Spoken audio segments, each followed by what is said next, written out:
Hey, it's Jennifer Lonnberg. I wanted to come on for the questions that I've been getting.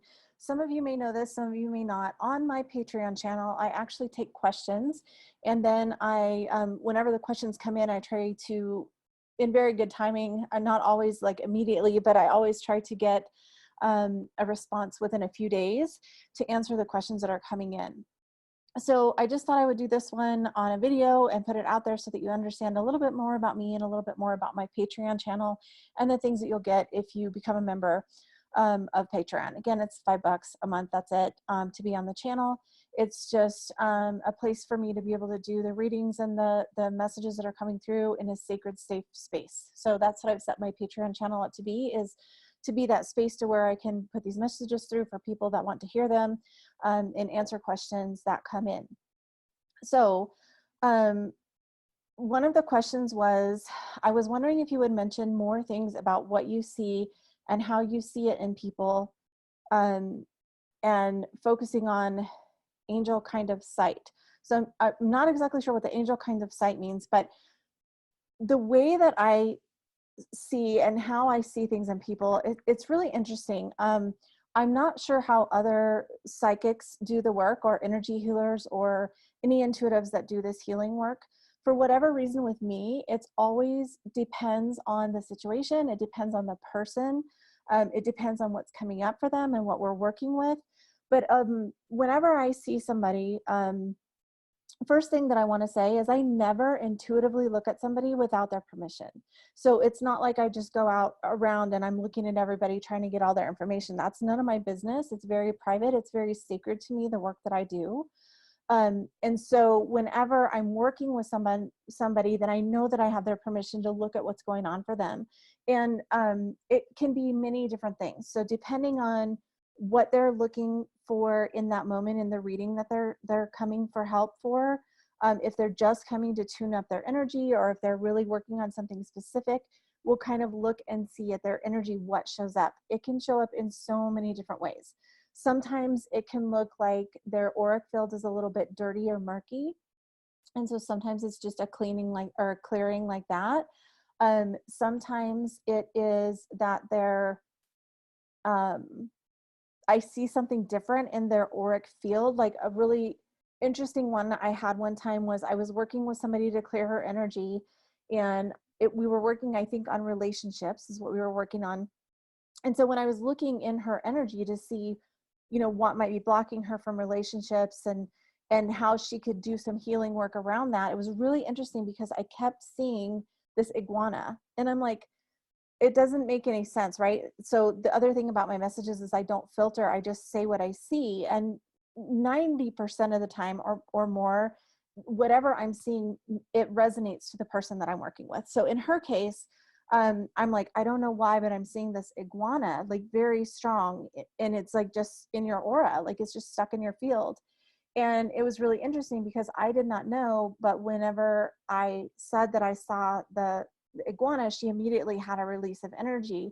What it was a prior relationship had been very, very mean to her, and it hurt her feelings very badly and had made her have fears around being in a relationship.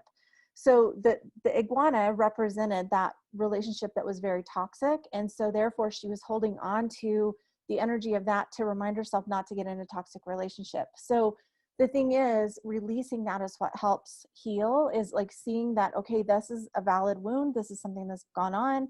And then healing and moving that energy through.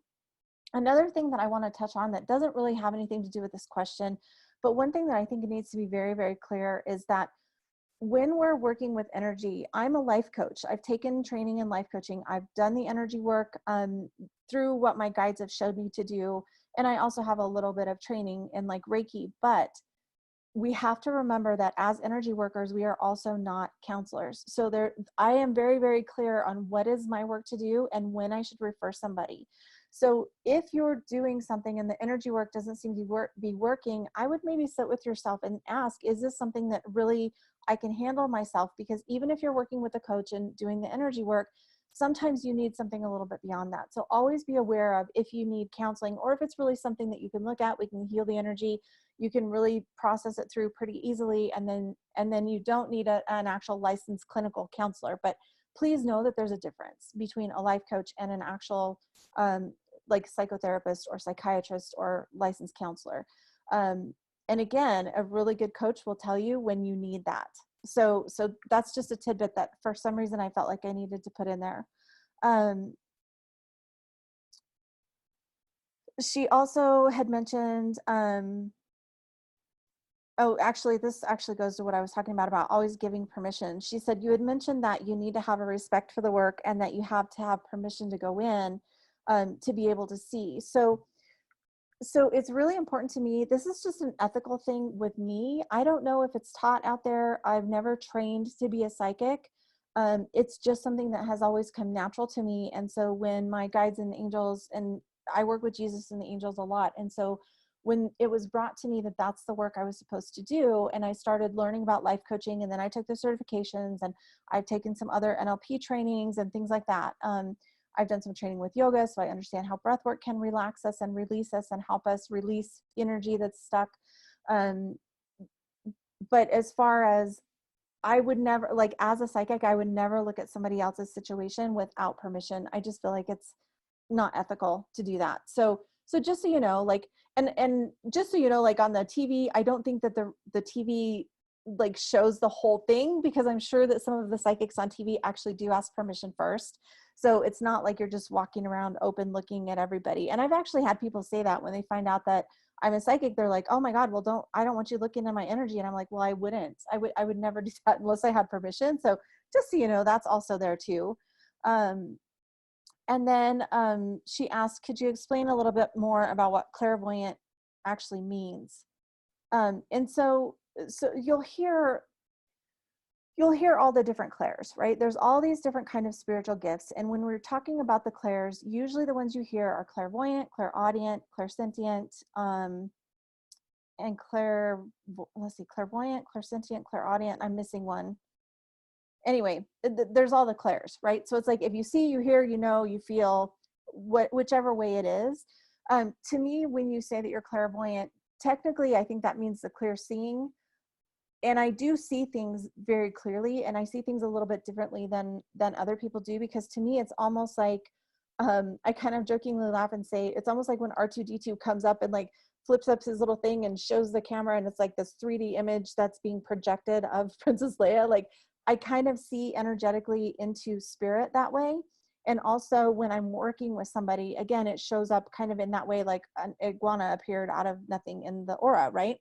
And so it just depends on the person. So each of us have different gifts. So if you are intuitive, psychic, empathic, like whatever you want to call it, you'll probably feel it a different way, because each of us are a little bit different. And so for me, whenever people talk about clairvoyant, I think the reason that there's so much miscommunication or misunderstanding or confusion around that being clairvoyant is because there's so many different aspects to it. Because some people see, and that's all. And some people see like movie screens, and some people see something. Some people have more like dreams.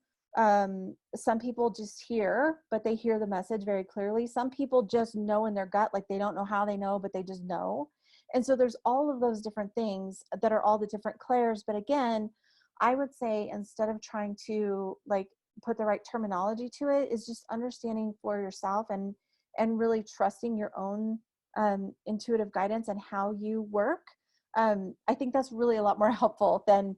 So when you're talking about clairvoyant, remember, well, when you're talking about anything, remember that it's always going to go through the filter that you have and what you know. So that's another reason why I'm so big on life coaching, because I feel like it's really, really important for us to get the things that we need to deal with in our own life cleared out, to be more clear, to allow spirit to like work through us.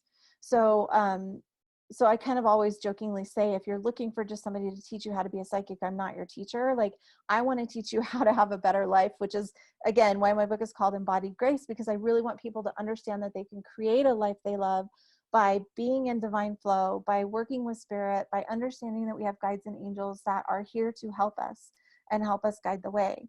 So I hope that answers the question that I got this week. I felt like this one should be public so that everybody could hear it, because I thought it was a really valid question and a good question. And for those of you that don't know me, again, my name is Jennifer Lonnberg. You can find me on Facebook, and I would love for you to come by and see my Patreon channel and see if maybe that's a fit for you. All right, guys, have a great day, and I'll talk to y'all soon. Bye.